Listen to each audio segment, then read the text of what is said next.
Shalom wapendwa, shalom wandugu. Tunawasalimu na kuwatakia amani.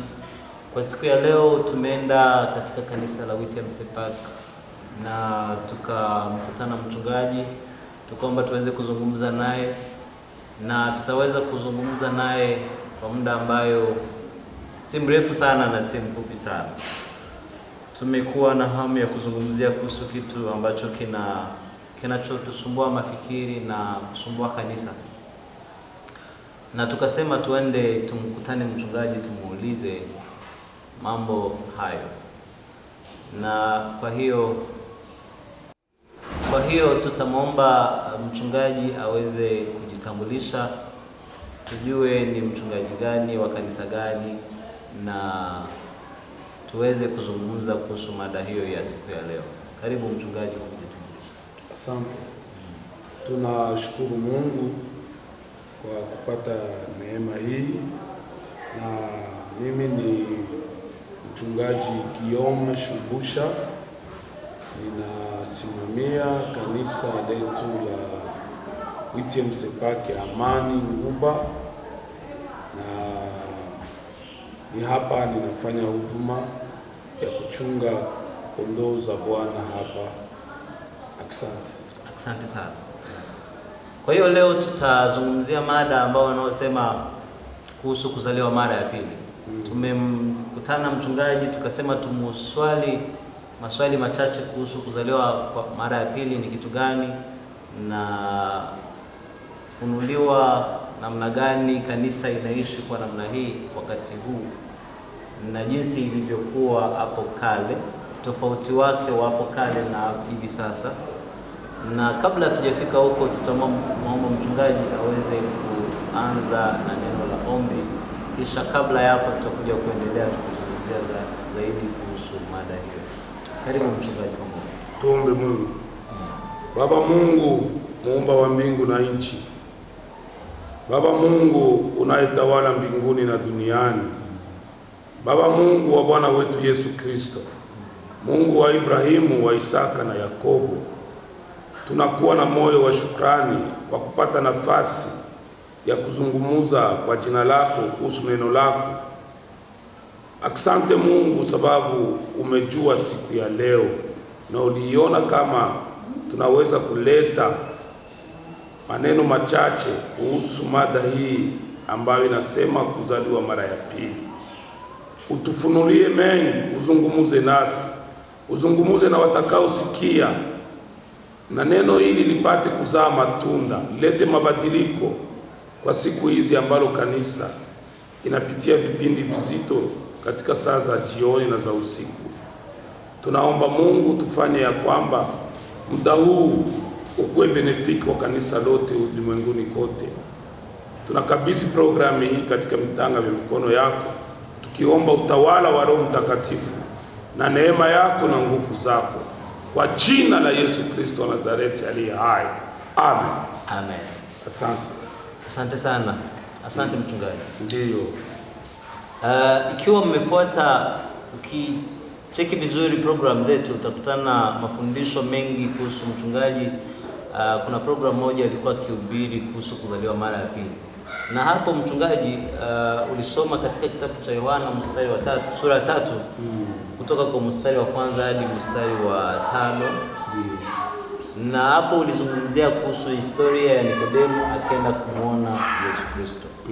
Hebu uturudie kidogo kuhusu mkutano huo wa Nikodemu na Yesu Kristo, jinsi ulivyokuwa, na hapo tutakuja kuzungumzia zaidi kuhusu kuzaliwa kwa Roho. Karibu sana. Asante. Kweli somo hili limegusa maisha yangu sana, na nimeomba ya kwamba nipate kulipeana na wale ambao ninaweza kutana nao, kwa sababu kwa leo tuna matatizo mengi. Tuna washabiki, wafanatiki, watu wa kanisa, watu wa madhehebu, watu wa makongregation. Wamoja wanasema mimi ni wa Sepak, mimi ni wa Sepak, mimi ni wa Eglise Mère Romaine, na wengine wanasema madenomination. Mimi ni wa Methodiste. Na Kristo hakuacha kanisa. Madenomination. Kristo ameacha kanisa moja mbinguni. Ni kanisa la Kristo. Ni ile kanisa lene limeanza kwa kitabu ya Matendo ya Mitume sura ya 2. Pale kanisa linaanza Yerusalemu. Lakini kabla Yesu hajapanda mbinguni, alifundisha sana kuhusu habari za kuzaliwa mara. Kwa sababu huyu mwalimu, huyu daktari, huyu professeur, eminent professeur Nikodemo ni mtu mkubwa. Biblia inamshuhudia. Il y avait un homme qui s'appelait Nicodème, membre du parti des pharisiens. C'était un chef des Juifs. Il vint trouver Jésus de nuit et le saluant en ces termes: Maître, nous savons que c'est Dieu qui t'a envoyé pour nous enseigner, car personne ne saura accomplir les signes miraculeux que tu fais si Dieu n'était pas avec lui. Yeye anakuja akikuwa sawa kwenye anakuja kumtapa Yesu, kumuinua Yesu, kumsifu Yesu, lakini anakuja usiku. Nikodemo anakuja usiku. Kwa sababu gani? Nikodemo alikuwa mwalimu mkubwa, professeur mkubwa sana. Na ile wakati hapa kulikuwa ekoli mbili tu kubwa za kiteolojia ambazo zilikuwa zinafundisha na zinaforme wa Sadducéens, wa Pharisiens, wa scribe, walimu, wale watu wakubwa wa dini ya Kiyuda, wale Judaism. Ilikuwa ekole ya Kayafa na ilikuwa ekole ya Nikodemo. Ndio ilikuwa ma grand courant théologique za ile wakati. Na hakuna mtu angelikuwa na ujuzi wala merit wala heshima wala ngazi yoyote ile ya kutapiwa katika mambo ya kidini kama hakupita kwa ile masomo. Lakini Nikodemo kama mwalimu mkubwa sana, mwenye elimu nyingi ya kiteolojia na kifilosofia, alipochunguza vizuri maisha ya Yesu, mtoto mdogo bila elimu, bila kuwa na jina la maarufu, mtu amezaliwa na Yusufu na Maria, pale anaona kisa amezaliwa Bethlehemu, anaona kisa anaevoluwe pale Galilaya, anaona mafundisho iko nafuatilia, anaona mambo na ishara, mafundisho tofauti yenye Yesu analeta. Tukiangalia sura 5 ya kitabu cha Mathayo, Yesu anaanza kutia misingi ya mafundisho ya msingi juu ya habari za ufalme. Sasa mafundisho ya Yesu yalikuwa tofauti na mafundisho ya wale watu wenye walimtangulia, Wafarisayo, Wasadukayo na wale walimu. Mafundisho ya Yesu ilikuwa tofauti. Yesu analeta mafundisho ya juu ya mbingu, analeta elimu za kuimplante ufalme wa mbinguni hapa kudunia, na ndio mafundisho. Mkiangalia hotuba mlimani, heri maskini wa moyo, heri wenye njaa na kiu, heri wapatanishi, heri wenye moyo safi. Sura 5 anakwambia, ulisikia wanasema mtu akikuja akikupiga kofi kwa upande mmoja umgeuzie pia upande mwingine, mtu akikunyang'anya koti umupatie na shati. Ni mafundisho yenye haingeeleweka na watu wa ulimwengu wa sasa, lakini ndio mafundisho yenye najengea juu ya upendo. habari za ufalme wa mbinguni.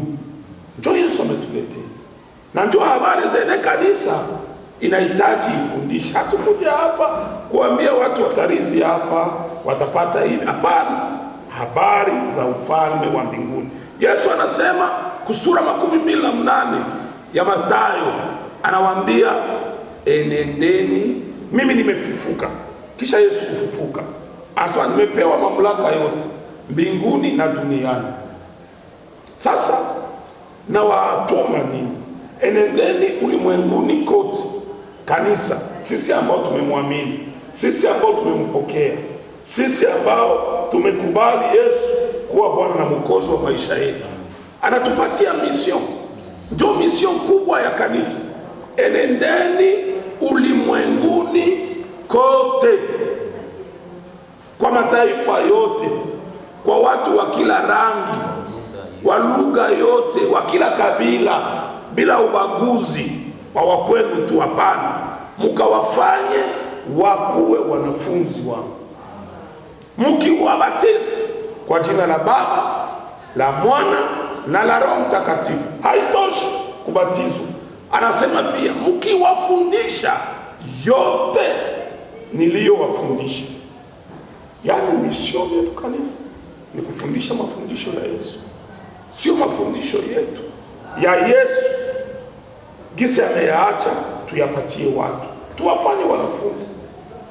Yesu amefanya wa mitume 12, akafanya wa disciples. Il avait 12 apôtres, il avait des disciples. Après wa disciples akapanua. Alianza. Bwana Yesu asifiwe. Amen. Na alipoachia mitume nao pale Yerusalemu, mitume wakatoka wakaenda Yudea, wakaenda Samaria, wakaenda mpaka misingi ya ulimwengu wote, mpaka injili katufikia. Hii injili tunahubiri haiko yetu, wametuletea. Bwana Yesu atusaidie. Amen. Bwana Yesu atusaidie. Amen. Sasa ndio mission ile ambayo ametupatia kufanya watu wanafunzi. Tutawafanya wanafunzi kufatana na mafundisho yake.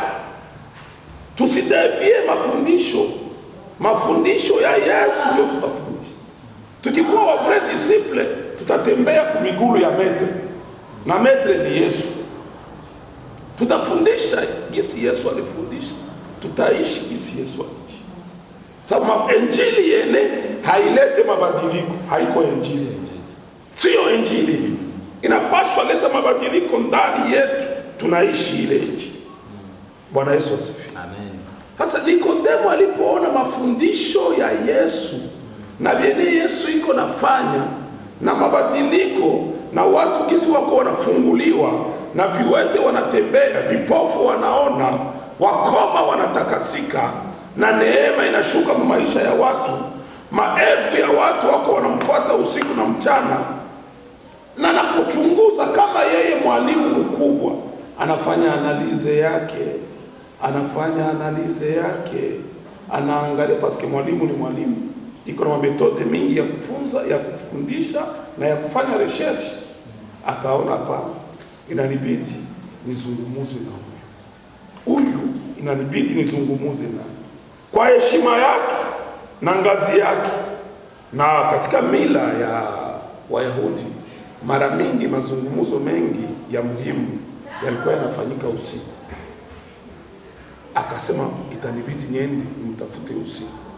Na pia kwa heshima yake, kama vile professeur emerit asiangushe heshima yake, sababu wale Wasadukayo wote wakimwona mchana nyuma ya Yesu watasema huyu mwalimu anaangusha doktora yake, anaitupa chini, banaikanyangia mtoto wa miaka 13, mwene hana kanzu, mwene hana hali, hakusoma, hana elimu. Akasema hapana, sitaenda mchana, naenda usiku. Bwana Yesu atusaidie. Lakini tunamwankuraje kuwa na courage ya kutafuta kujua. Alikuwa na kiu ya kutafuta kujua, na alikuwa usiku. Tunataka watu wakia hata usiku watuulize siri za ufalme. Bwana Yesu asifiwe. Na alipofika kama mwalimu alitumikisha metode ya kutaka Yesu atapike kweli, inaitwa maetiki mfilosofi, maetiki conversation ma question na kisha niko na kutosha yangu kweli. Akaanza kumtapa, akatapa Yesu, akamupa maeloge, akamuinua, na alipomuinua sana ilikuwa namna ya kumpeleka Yesu kusema kitu yeye kabla hajauliza.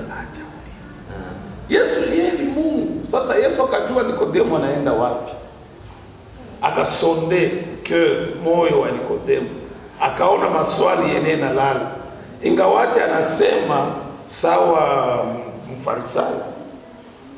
Mafarisayo kuna langaji yao, Wasadukayo wako na langaji yao, wale watu wa siasa mingi wa filosofi wako na langaji zao. Yesu yeye alijua, sababu yeye iko na elimu ya kweli ya mbinguni, iko na akili ya mbinguni, iko na hekima ya mbinguni. Amen. Yesu ni Mungu, Mungu 100% na mwanadamu 100%. Akamuona, akamwambia usiende mbali, najua kilichokuleta. najua kilichokuleta.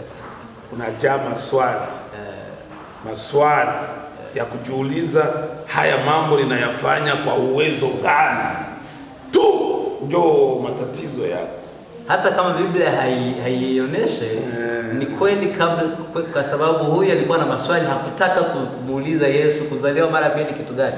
Lakini Yesu alipomuona akatambua na kujua kwamba huyu jamaa kuna kitu ambacho anacho kinamsumbua na lazima nimsaidie, nimtafsirie, wenda atakuja kuelewa. Ndiyo, Yesu alitambua moyo wa Nikodemo 100%, na huzuni na shida na njaa na kiu yote Nikodemo alikuwa nao ya kujua ukweli. Yesu alitambua. Ikabidi sasa Yesu aende naye moja kwa moja. Akamwambia aseme hakika pale kumustari wangapi huyu tena watatu B yake, anamwambia vraiment je te rassure, à moins de renaître d'en haut, personne ne peut voir le royaume de Dieu. Mais kama unaanza kumstari wa 3 pale usome usikie. Yesu akajibu akamwambia, amin amin nakwambia, mtu asipozaliwa mara ya pili hawezi kuona ufalme wa Mungu. Amen. Mtu asipozaliwa mara ya pili hawezi kuona ufalme wa Mungu. Hautauona mbele uone, itabidi uelewe na kujua hii ni mambo ya ufalme wa Mungu. Hauwezi kuelewa kama habari za msalaba. Ndio Paulo anasema habari ya msalaba, habari za msalaba kwa wale wanaopotea, kwa wale wanaopotea ni upuuzi, ni upuuzi. Wale wanaopotea hawawezi kuelewa neno la msalaba, neno la ufalme wa mbinguni. Wataona kama ni mambo ya ziaka. Lakini kwa wale walioamini ni nguvu. Ni nguvu. Habari za msalaba, habari za ufalme wa mbinguni ni nguvu. Na ilibidi Yesu aeleweshe Nikodemo, sababu Nikodemo alikuwa mwanasiasa, alikuwa na logos. Ndio tunasema mterme teoloji. Logos hakuwa na rema, hana ufunuo, ana maneno, hana neno la ufunuo. Rema, parole inspirée, ya inajaa ufunuo wa Mungu. Sababu Mungu ni roho, na juu tumuelewe na tuelewe habari zake, inatubidi tuingie katika dimension ya roho, ya ufunuo wa roho, kupitia roho wa Mungu tu. Na wale wanaomwabudu kwa kweli na haki, ndio Yohana anasema 4:24 watamwabudu katika roho na katika kweli. Kweli ni neno, roho ni roho wa Mungu. Hasa maneno ya roho hatuwezi kuyaelewa kwa siasa na elimu. Ndio maana unakutana na daktari wengine, lakini una maisha wanaishi ni docteur avec thèse 5, 4, 6 mathématiques, économie, science. Bon, mais lakini angalia mambo anayoyaishi iko andeo kinyume sana na neno la Mungu. Neno la Mungu kulielewa ndio kweli, inabidi twende nalo katika ufunuo wa Roho. Ni hapo alimwambia aseme inabidi uzaliwa mara ya pili juu uelewe habari za ufalme wa mbingu.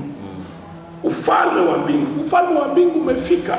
Ufalme wa mbingu ni temi nyingine, lakini juu ielewe, juu ingie ndani, juu aksede ndani, juu mlango ni moja, kuzaliwa mara ya pili. Unapozaliwa mara ya pili, ndio ni hapo sasa unaanza hatua kwa hatua kuwa mwanamemba, mwananchi. Identite yako mpya inakuwa identite ya kimungu. Hiyo ndio funguo moja ya kuingia mbinguni peke yake. Haiwezekane uone ufalme wa mbinguni kama huzaliwa mara ya pili. Hata ukuwe na mtu anamagana. Haiwezekani. Si Yesu alisema, kumwambia Nikodemo, anamwambia inabidi kuzaliwa mara ya pili ndio nini? Ile swali. Kuzaliwa mara ya pili ndio nini? Kitu gani? Ni hapo kanisa linapotelea. Ni hapa watu wanapata shida. Kuzaliwa mara ya pili haiko ukuwe Mkristo, ukuwe na karte ya ubatizo, ukuwe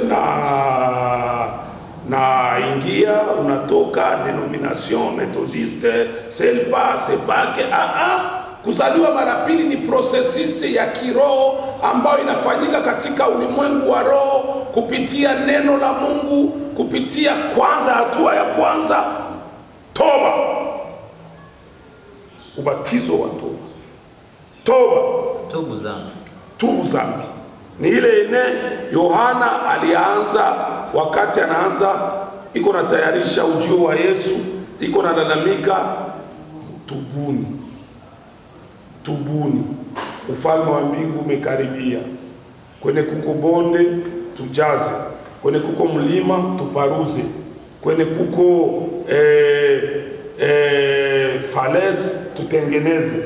Alikuwa anasema Yohana wakati iko nasema pale kumwanzo iko na tayarisha ujio wa Yesu ukuya, alikuwa anawaambia watu juu ya kutengeneza mioyo, la circoncision du cœur, juu ya kutengeneza mioyo, juu ya kusafisha mioyo, juu ya kuacha mabaya, kugeuka kutoka munjia ya zambi na kuingia munjia ya nuru.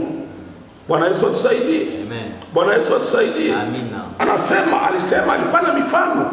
Yohana alisema juu ya mwenye nguo mbili apatie mwenye hana. Alisema juu ya askari afanye kazi yake ya askari, mwanajeshi afanye kazi yake ya mwanajeshi, mwanasheria afanye kazi yake ya sheria, kama vile inahitajika kwa kweli na haki. Kugeuka, kutubu ni kugeuka. Na inaanza namna gani? Mtu anasikia neno, anaguswa na neno la Mungu. Neno la Mungu linapoingia ndani ya moyo linakuonesha hali yako, linakuletea regret, kuona maisha eneo naishi conformement na neno. Neno linakuonesha kama uko kinyume ya mapenzi ya Mungu, hauko mkweli ya Mungu. Sababu Zaburi nasema kama neno lako ni taa ya miguu yangu, moyoni mwangu nimeliweka neno. Daudi anasema nimeliweka neno lako nisikutende dhambi tena. Mungu, kupitia neno tunafanya nini? Tunajitambua. Neno linatuonesha kama hapa kwenye tuko maisha tunayaishi, mawazo tunayawaza, masemi tunayasema iko kinyume ya neno la Mungu. Ni hapo inaleta majuto, ndio regret. Mwanadamu anasikia kujuta, anaanza analia kuona ameachana na neno la Mungu, ameenda mbali na mwelekeo wa Mungu, ameenda mbali na mashauri ya Mungu. Ni hapo anaanza analia, anajuta, anaregrete njia zake. Na anapofikia ile hatua sasa, anamwambia Mungu, mimi nakuja mbele yako. Kama ni kanisa, kama ni nyimbo alisikia, kama ni mafundisho alisikia, kama ni mahubiri alisikia, analia kama ule mwanamke mwenye alikuwa kwenye Yesu, iko anaanza lia machozi, na alikuwa malaika, alikuwa kahaba na kupanguza Yesu na nywele zake na kumsukula na kumpaka mafuta, sababu alijuta juu ya dhambi zake. Inatubidi juu tuzaliwe mara ya pili, kitu ya kwanza tujute juu ya dhambi. Maisha yetu ya desordre, maisha yetu ya dhambi, ya wizi, ya uhuni, ya ukahaba, maisha ya poto, kwa sababu Roho Mtakatifu hawezi kuja kutuumba upya, kututransforme kabla tungali na dhambi. Ni Roho Mtakatifu. Kitakatifu ni kitu kimewekwa wafu kwa ajili ya Mungu. Kutakasa kitu, kusanctifier quelque chose, c'est le mettre à part pour Dieu. Sasa Roho Mtakatifu ni Roho wa Mungu na ashirikiane na kichafu. Sasa pale purification inafanyika kupitia neno na uwezo wa Roho. Neno ndio linatakasa. Bwana Yesu asifiwe. Amen. Akisha juta, analia, anaomba msamaha, anaombewa msamaha, anakubaliwa na Mungu, anaanza maisha mapya. Sasa anazaliwa upya, anaingia mu process sasa ya kutoka ni fetus, inaanza sasa maisha. Ndio nasikia kuko etape ya uchanga kiroho, etape ya adolescence kiroho, etape ya mtu mzima kiroho. Petro anasema kama vile watoto wachanga mutamani maziwa yasiyogoshewa. Maziwa yasiyogoshewa ni neno la Mungu la etape ya mtoto mwenye angali bebe spirituel. Anahitaji kukunyishiwa maziwa. Kuko mafundisho mengine hatuwezi patia kwa bebe. Hapana, hawataelewa. Bwana Yesu asifiwe. Amen. Sasa anapokuwa akikoma, atakomaa kwa neno. Neno ndio chakula ya Mkristo. Neno la Mungu sasa lene linajaa uwezo wa Mungu, na walimu wanamtia mafundisho. Anaanza pale alishazaliwa, anaanza komaa sasa. Bwana Yesu asifiwe. Mekene kitamfanya sasa azaliwe vizuri. Ni ndio ile alimwambia kilichozaliwa kwa roho ni roho na kilichozaliwa kwa mwili ni mwili. Kuzaliwa kwa mwili ni X, Y, mtoto wa Z. Kama sasa vile mimi nasema mimi jina yangu Shumbusha, baba yangu naye jina yake Shumbusha Guillaume, mtoto wa Shumbusha Jean, ndio baba yangu wa kimwili. Sasa baba yangu wa kiroho, kuzaliwa kwa roho ndio kusema nini? Kuzaliwa kwa roho ni ile sasa mtu kisha kutubu dhambi, Roho Mtakatifu sasa anaanza processes ndani yake kupitia nini? Ujazo wa Roho Mtakatifu. Roho Mtakatifu anakuja sasa, anaanza transformation. Roho hautamwona. Roho jina yake ruha, pneuma, ruha, pneuma. Pneuma ni kusema juu ya Roho Mtakatifu. Ruha, roho. Mkiebrania ruha, mkiswahili roho. Roho ni hewa. Hata ukisoma hapo utasikia nani Yohana aseme upepo unaenda kwenye unataka na unarudi kwa unataka na hakuna mwanaona. Pepo kama inapita hapa, kama hewa inapita hapa, hautaona. Ni roho. Hautajua imetoka huko wapi inaenda wapi. Na hapo ukiangalia sura ya 2 ya Matendo ya Mitume, wanakuambia walikuwa pamoja wakiomba, ghafula wakasikia uvumi kutoka mbinguni inashuka ikavamia. Wakasikia hewa moya inaingia yene haiko ya kawaida, inaingia mwa ile nyumba ambao wa mitume walikuwa wanaombea ndani. Ndimi za moto zikagawanyika kuvichwa. Amina. Bwana Yesu asifiwe. Hallelujah. Ni hapo walipokea sasa uwezo wa Mungu, nguvu za Mungu kutoka mbingu zikashuka zikawabadilisha. Pale Petro ambaye alikuwa anasema, alikuwa mtu waoga, wa mashaka, wa timide, akabadilika, akaanza kuhubiri na ujasiri. Aseme watu wote wale walikuwa pale wakawasikia kila mtu kwa lugha yake. Ilikuwa kazi ya Roho. Roho anapotenda hatumuone, tunaona matokeo ya maisha ya mtu, sababu ni roho wa Mungu.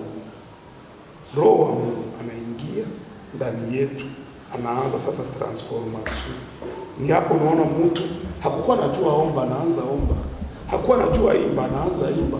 Hakukuwa na furahia ya Mungu, furaha inakuja. Amani inaingia maisha yake. Transformation inaingia maisha yake. Anabiene alikuwa anafanya mbele kama maisha ya dhambi. Ndio Paulo anasema, aseme yale yote ilikuwa faida kwangu, ninayaona sasa nini? Bure kama mavi. Anasema mavi. Biblia ingine inasema mavi. Sio uchafu hata. Mavi. Yale yo, sababu gani? Roho ameingia. Roho amemuumba upya. Roho amemtengeneza upya. Roho amemzalia, amemfanya upya, amemzaa upya katika ulimwengu wa roho. Anakubaliwa na Mungu kama mtoto wa Mungu. Amen. Anakuwa na identity na uraia wa mbinguni. Na ni hapo sasa anafurahia mambo ya mbinguni. Na ni hapo sasa anajitoa kwa mambo ya mbinguni. Na ni hapo sasa anasikia kuomba, anasikia kuimba, anasikia kutukuza Mungu, anasikia kushuhudia Mungu. Na yale maisha yote ya kale anayaacha. Maisha ya kale ya kimwili, Wagalatia sura 5 mstari wa 19 unaenda 21 anasema juu ya yale mambo: uchafu, usuda, ufisadi, faraka, uzushi, uchawi, uzinzi, ulevi, yaya usinifu. Asema ile mambo ndio mambo ya mwili. Tunaposema juu ya kuzaliwa kwa mwili, tunasema mwili na madhaifu yake. Ni yale inajamwa hii mwili wa udongo. Madhaifu. Ndio nasikia Paulo pale sura 5 ya mstari wa sura 5 ya Wagalatia 22 na kwenda anasema juu ya matendo sasa, matunda ya Roho: kiasi, upole, utu wema, furaha. Asema na juu ya mambo haya iko mengi, hakuna sheria. Juu ya mtu mwenye amezaliwa kiroho mara ya pili, hakuna sheria. Mambo ambayo anayafanya, anajaa furaha ya Mungu, anajaa msamaha, anajaa upole. Unamwona mtu unajua huyu amezaliwa mara ya pili. Hayo ni matunda ya mtu ambaye amezaliwa mara ya pili. Inaanza kuonekana, yako dhahiri, yanaanza kujimanifeste mu maisha yake. Haiko kusema kwa lugha. Unaweza kusema kwa lugha, unaweza kuwa na huduma sawa Nikodemu, sawa Mfarisayo, lakini amezaliwa mara ya pili. Pastor, kabla tujenda mbali sana, mtu ambaye amezaliwa mara ya pili, kuna kitu amesema hapa sasa hivi, nasikia tukizungumzia kidogo. Utamjuaje mtu ambaye umeshasema mambo moja kwa moja ambao unaweza kukusaidia umtambue mtu ambaye amezaliwa mara ya pili? Sasa kuna watu wengine wamezaliwa mara ya pili. Utajuaje kwamba umezaliwa mara ya pili? Isipokuwa huo upole na utulivu na upendo na ushirikiano na mambo mengine. Kwani watu wengi huwa tunafikiria kwamba mtu akiongea kwa lugha ndio amezaliwa mara ya pili. Kwa sababu wakati Roho Mtakatifu alisema alishuka, watu wakaanza kuongea kwa lugha tofauti. Maana yake walikuwa wamezaliwa mara ya pili. Hata ikaanza kuonekana kwa watu, wakaanza kusikia malugha zao. Kwa watu ambao ni Wayuda hawapashi kujua lugha zao. Sasa tutajuaje mtu ambaye isipokuwa huo upendo na kuishi vizuri na watu, utajuaje kwamba umezaliwa mara ya pili au bado hujazaliwa mara ya pili? Kuzaliwa mara ya pili ni tofauti. Kuko lugha, kuko karama, kuko vipawa, zawadi za Roho Mtakatifu zene Mungu anagabulia watu kado na zawadi. Anagabalia watu wake. Kisa zawadi ni zawadi. Mtu anakuzawadia, anakupatia tu, anakufurahia na kukupa. Lakini habari za kuzaliwa mara ya pili ni tofauti na habari za karama. Ni tofauti na habari za vipawa. Ni tofauti na habari za utume.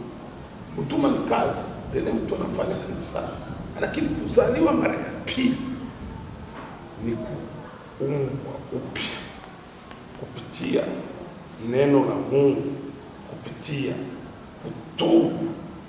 Unaanza na toba kupitia kubatizwa na kujazwa kwa Roho Mtakatifu na kufanyika upya kupitia neno la Mungu kila siku, na unakutana maisha ya Injili, habari njema inakuwa reflect ya maisha yako. Unaanza ishi conformement na neno la Mungu, na mabadiliko yanaonekana na ndani yako mwenyewe unayasikia. Paulo anasema si mimi tena ninaishi, bali ni Kristo anayeishi ndani yangu. Huyo ni mtu ambaye amezaliwa mara ya pili. Ni Kristo anaanza ishi ndani yake. Manake mimi nimekufa, lakini Kristo anaishi sasa. Anaishi sasa. Mimi siko tena. Sio tena mimi. Ndio hapo nasikia Nikodemo anasema, Yesu anasema upepo haujui. Roho Mtakatifu ndio anaanza kuongoza.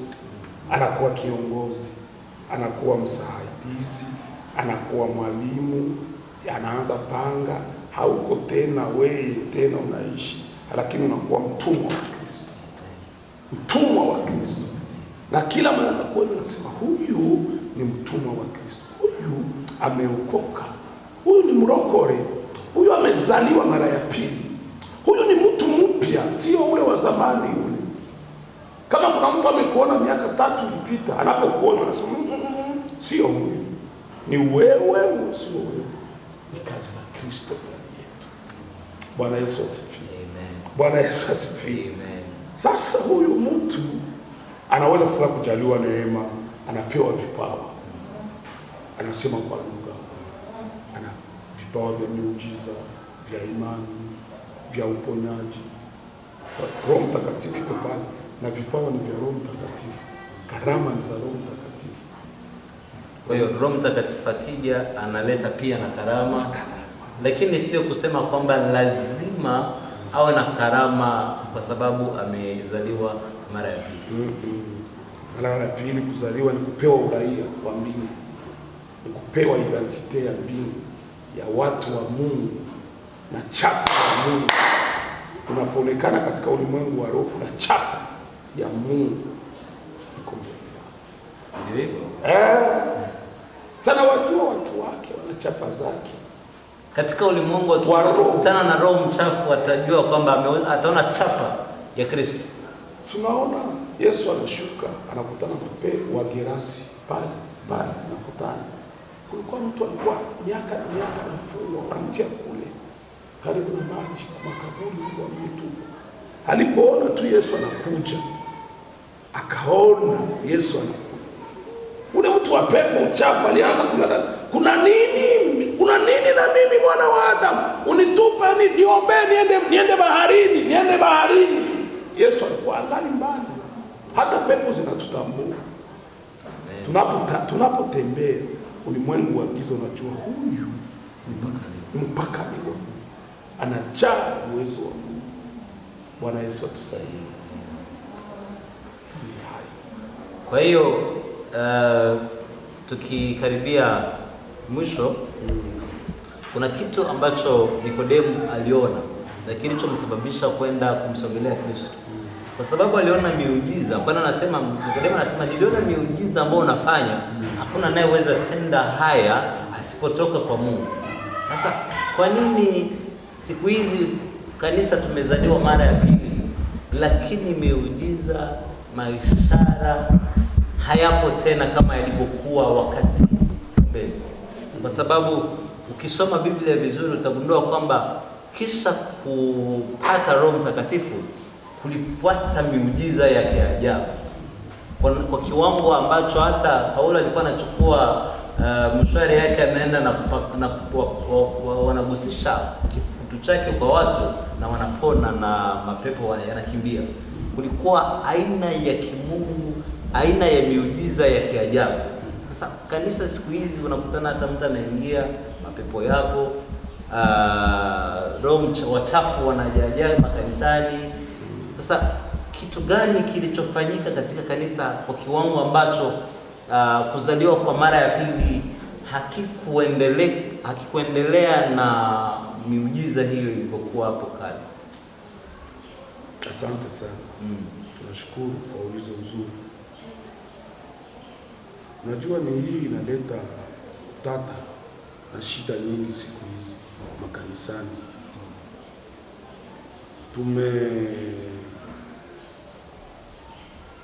Jiswali hata na sisi.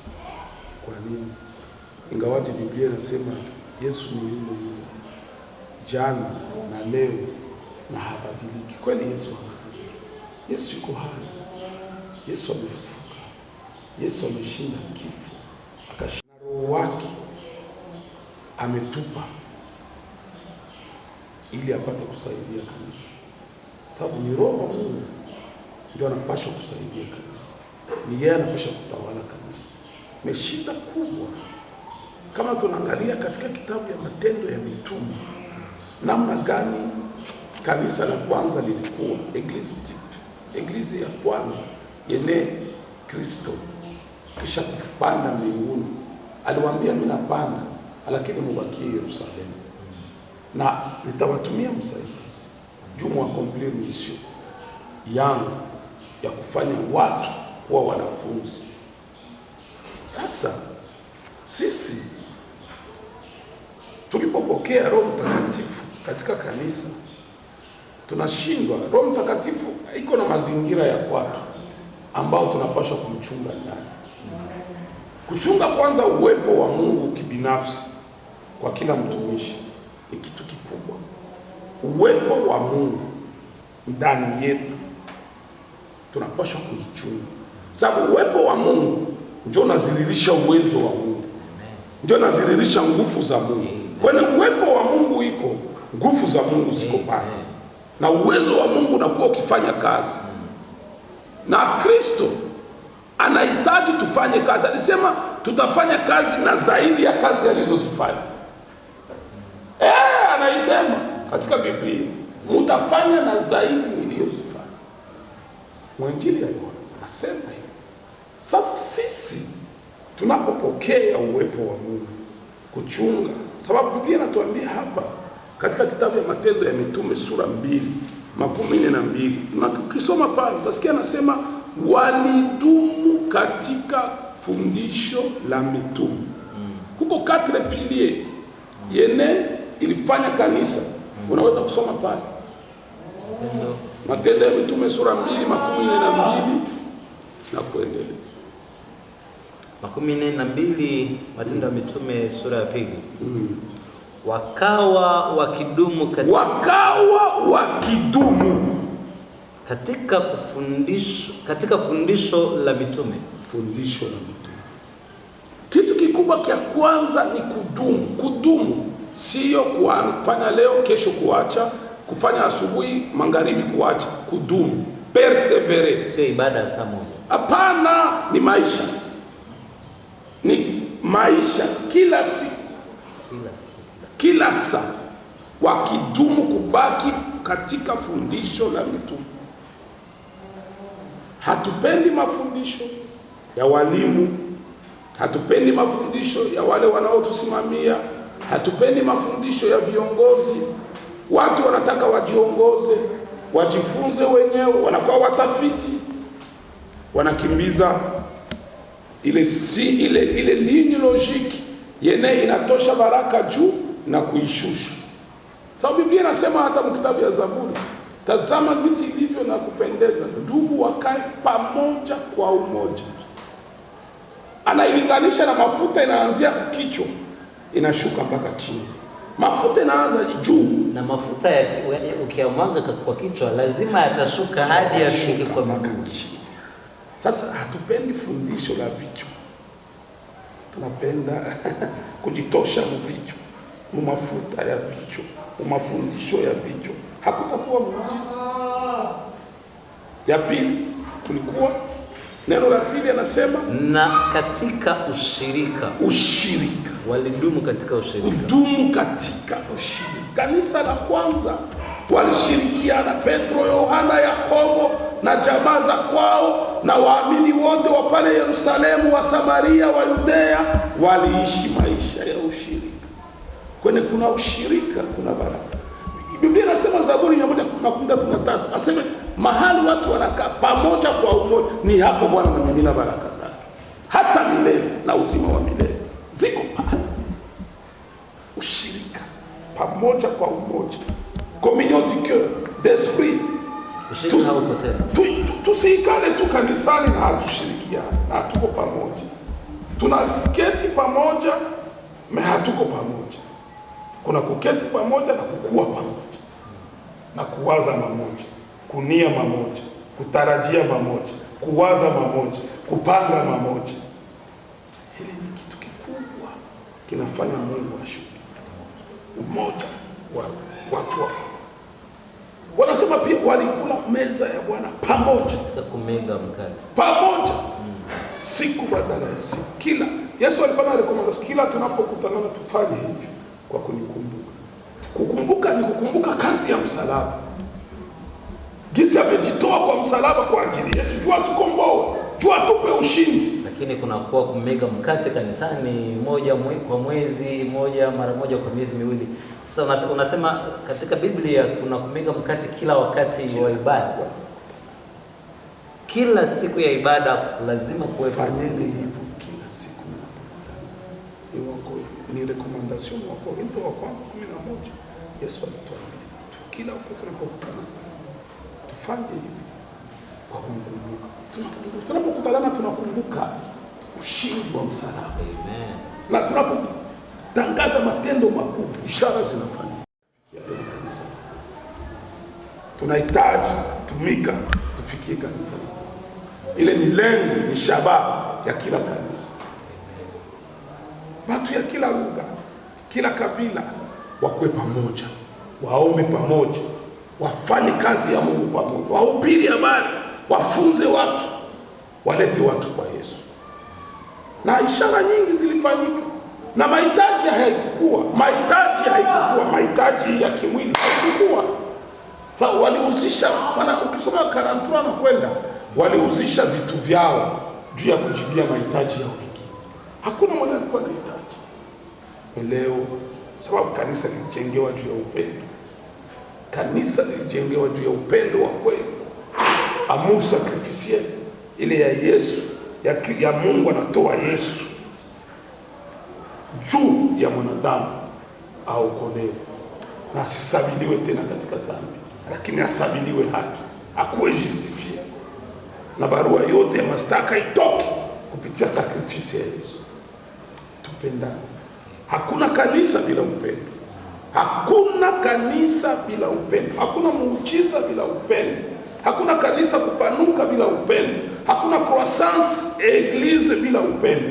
Biblia inatuambia watu waliongezeka siku badala ya siku. Watu wakaja kwa wingi. Sababu maisha yote na mafundisho iliwaleta watu. Mungu atusaidie. Asante sana. Tunamshukuru sana mchungaji kwa neno hili nzuri ambao tunaendelea kulifafanua na kulielewa zaidi. Kwa hiyo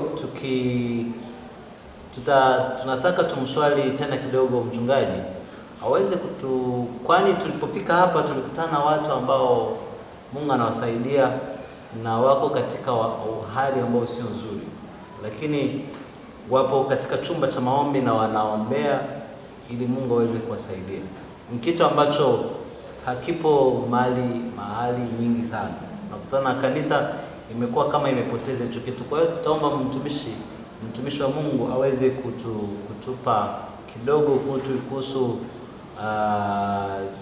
historia au jinsi gani hayo mambo yanafanyika kanisani, atupe kama témoignage, aweze kutuambia namna gani watu wanakuja mbele za Mungu wakiwa na mashida, ulozi, mapepo machafu, wanakuja hapa na atuambie jinsi gani Mungu anamsaidia katika kazi yake ya Mungu na kupigana hizo vita za ulimwengu wa kiroho.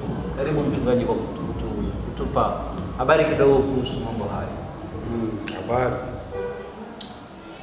Kweli hatuna uwezo wowote wala hatuna maarifa yoyote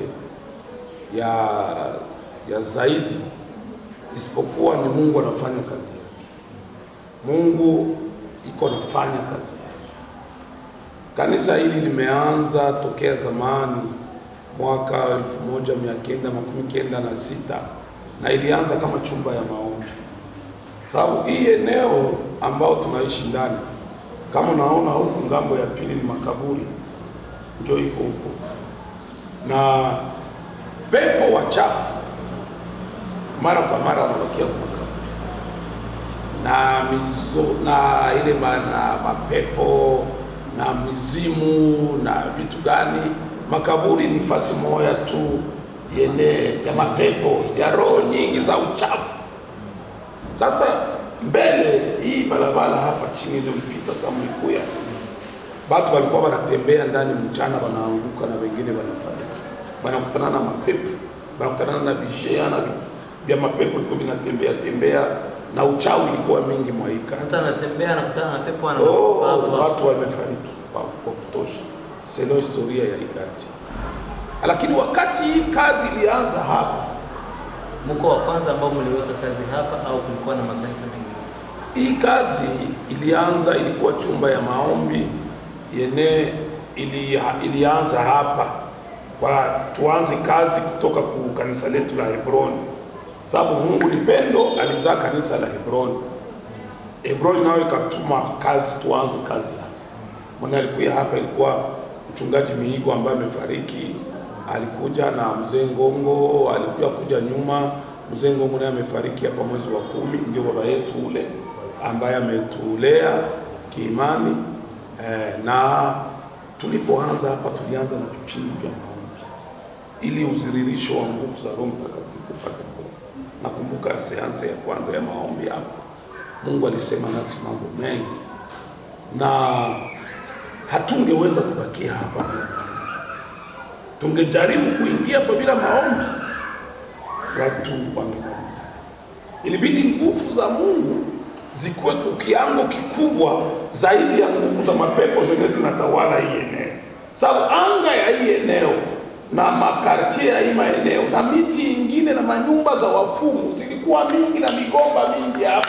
Hata kulikuwa wafumu wengi hapa. Na wachawi. Mchawi ya hali ya juu ilikuwa hapa.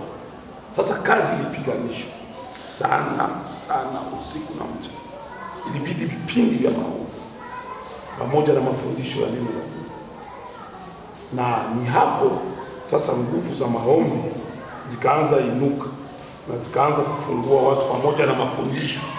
Ni hapo sasa walikuwa wanafanya watu wakipatikana huko na mapepo wanakuya usiku kumgongo, wanatupa tu watu. Anafanya siku 2 siku 3 iko na hudumiwa. Wakajua kama hapa kwa amani, walikuwa wanaita kijiji ya amani. Pale wanaombeaka mapepo. Pale wanaombeaka watu wenyewe wanatafuta kufa. Wanaombeaka wagonjwa. Na kila siku ilibidi hapa tu kazi isimame, tukageuza hapa ikuwe ndio fasi ya kulala. Wa intercessor walikuwa wanalala hapa kila usiku na mchana. Usiku na mchana maombi. Usiku na mchana. Tusali sawa wataleta watu. Na wanapowaleta wakipata muujiza, Mungu naye akaenda na panua kazi hivyo. Na Wakristo wengi walikuja hapa ni vile tu. Wanaleta watu, wanaombewa, wanafunguliwa. Wale walikuwa na mauti ya kuwabeba, ya kuwararua, wale walikuwa na mapepo, wale walikuwa chachawikiwa, wale maisha yalikuwa yanafungwa. Wanapofunguliwa hawataenda tena fasi, wanabakia hapa.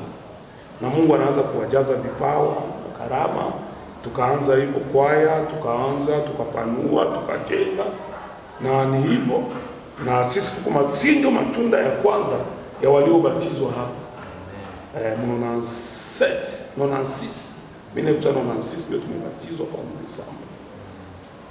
Na ni hapo tulikuwa na kiongozi wa maombi. Aliporudia kunalienda, nikabakia kiongozi wa maombi. Kisha kiongozi wa maombi nikakuwa pastor wa maombi. Kisha pastor wa maombi nikakuwa pia mchungaji. Sasa na tunabakia tuna ile ritu Hivi tunafanya maombi hapa presque kila siku. Lundi ni intercession, mardi ni watu yote wanatoka Bagira, Katutu, Rwanda wanashinda hapa. Tunaanza 8h30 tunamaliza 13h 14h.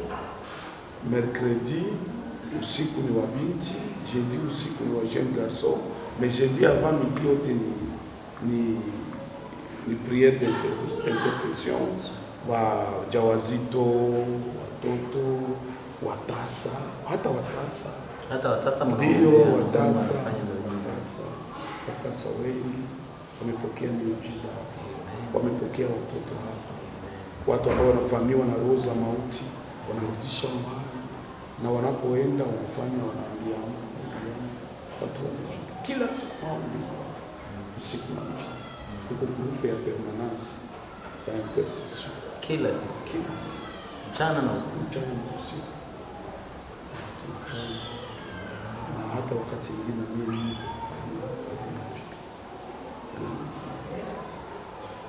ndio kazi yetu. Maana kanisa hapa ni ya vocation ya maombi, vocation ya maombi, lakini pia ilitoka maombi, na kama imetoka maombi tachunga maombi na mafundisho na ibada zingine za kawaida zinafanyika. Tunabatiza presque kila miezi 3 tunabatiza. Tuwezi mafundisho ya ubatizo nishatupatia vile pake wewe, hata tunafanya mikutano pia hadharani, na tunaona mkono wa Mungu. Tunaona kabisa Mungu akifanya, anafungua watu. Tunasikia wakule wako naomba, ule mtu mwenyewe alileta walimkatala kwa hospitali, wakasema wataweza, anabakia pale atahudumiwa. Walijaribu hospitalini wakashindwa muda wa miezi kama 3 sasa. Walikuwa kuita pale, wanasema tunashindwa, tupime kutoka mikono ya Mungu. Ana shida gani?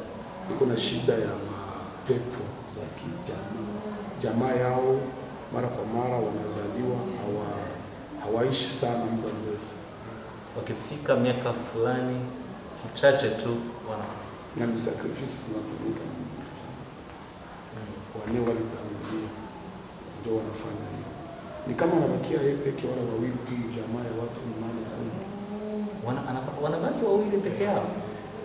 Sasa na tumegundua kama ni hiyo, sababu iko naita mama alishakufa, iko naita watu walishakufa, iko wanamuita, wanakuja kumtafuta ndio mbele naye aende. Sasa tuko tunapigana na hiyo pepo ya mauti, na tunaamini Mungu mshindi, ameshinda kifo, ameshinda mauti. Huyu ataishi kwa neema ya Mungu, ataishi, kwa sababu sio kaa ya kwanza wanaleta. Njoo, kuna hata wengine walikuja na kulikuwa na shida kama hiyo, na wanaishi na wako wanafanya hivyo. Sasa wakati mnasema alikuwa hospitali na ilikuwa shida ya kimapepo ambayo ilikuwa inatafuta kumuua. Sasa ilionekana kwa nini walimpeleka hospitali? Ilionekana kwa namna ya ugonjwa au kitu gani ambacho kilisababisha watu wampeleke hospitali? Mara kwa mara magonjwa mengi sio magonjwa ya kawaida. Tunakimbiza watu kwa mganga, lakini hatuone kiini. Kuna kiini katika ulimwengu wa roho. Ndio maana wale ambao wako averti mbele waende kwa mganga, wanaenda kwanza kwa kanisa maombi. Mungu anajua kiini cha magonjwa. Inaweza pia diabetes, kumbe diabetes inasukumwa na mapepo na uchawi fulani. Wewe unakaa unasema na diabetes, kumbe kuna ugonjwa mwingine ambao nao wa kimapepo. Diabetes ya kimapepo ninaangamiza watu na wengine wanafariki. Wanasema amekufa na nini? Amekufa na diabetes. Kumbe hawajui kuna kitu kingine. Sasa inabidi Mungu afunue, asaidie watu. Sababu yeye ndiye kuna uzima wetu, anajua nini, na tunapomuuliza tutajua nini, na tunafanya maombezi kwa muda fulani, unakutana na mtu anarudia. Huyo alikuwa amefariki, lakini kwa sasa bado ni mzima. Sababu ulimwengu wa giza unatumika. Upo kuna watu wengi hapo nje hawaamini kwamba kuna ulimwengu wa giza. Si mambo ya kiroho. Hawataitambua ili kwa malinete ya kimwili wala mikroskopu mpaka Mungu awafunulie. Na ni hiyo Mungu anapaswa kufanya kwa watu wake. Hizo karama ziko. Asante sana. Nasikia kabisa Mungu anasaidia na anafanya kazi. Kwa hiyo tukifika mwisho wa kipindi chetu cha siku ya leo, tutamwomba kwenda mchungaji ikiwa na neno fupi ambao anaweza kuwafikishia kwa wale wote ambao mnatupata wakati kama na huu. Karibu mchungaji. Ndio, tunashukuru Mungu kwa neema hii ametupa. Hatukutarajia kama tutafanya hii kazi. Tunawashukuru pia ninyi kwa kutushirikisha kwa ajili ya kazi hii, na pia neno kubwa ni kuwaomba tujitahidi tuhubiri habari njema katika mapenzi ya Mungu, tukifanya yale ambayo Mungu anataka tufanye sawasawa na mapenzi ya Mungu, ili tuoneshe watu habari za ufalme wa mbingu na watu wamjue Mungu wa kweli, jinsi Mungu alivyo na upendo wake kwa ajili ya ulimwengu, tukilirudisha kanisa katika misingi ya kanisa la kwanza. Tuache kuwapoteza watu. Ni hiyo tunaomba na usiku na mchana, na hiyo ndio neno ambalo linalala ndani ya moyo wangu kama vile mtumishi wa Mungu ambaye nimewekwa wafu juu ya kusema juu ya Mungu. Tusaidiane, ninyi watu wa media, ninyi wa Kristo, watu wa makanisa, tuangalie jinsi ya kurudisha kanisa chini ya uongozi wa Roho Mtakatifu. Kanisa ni la Mungu, tuache Mungu afanye, tukijengea upendo, sababu Mungu. Asante na Mungu akubariki sana. Amen. Amen. Asante sana, tunashukuru sana mchungaji, na tukikomesha ibada tutamwomba au kipindi cha siku ya leo tutamwomba mtumishi wa Mungu aweze kukomesha akimwalika Mungu aweze kutusaidia sote kwa wakati huu tunaoishi na kwa safari hii tunayo duniani, ili tuweze kumjua na kuweza kuzaliwa mara ya pili. Karibu mchungaji kwa ibada.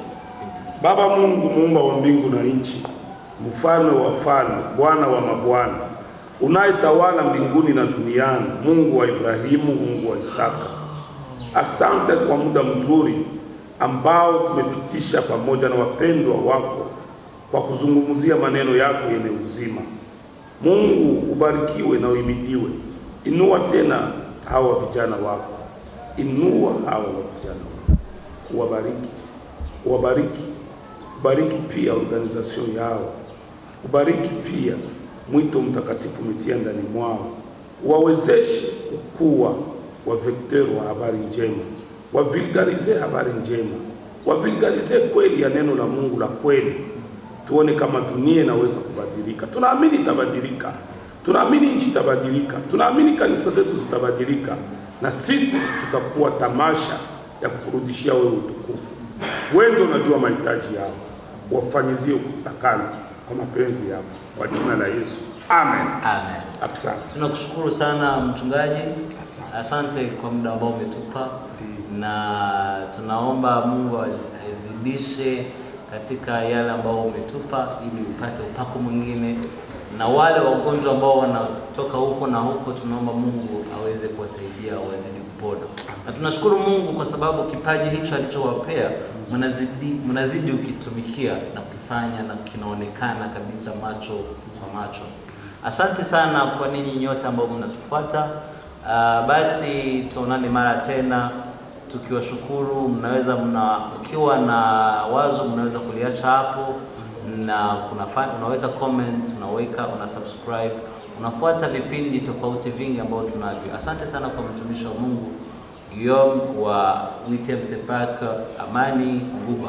Ukifika hapo unaweza kuja na tunashirikiana na tunaomba pamoja, na ukiwa na shida fulani, una ndugu ambao na shida tofauti, unaweza kumleta hapa, kweli atapata msaada kama jinsi wengi walikuja na wapo hata sasa hivi tunapozungumza wanahitaji msaada kutoka kwa Mungu.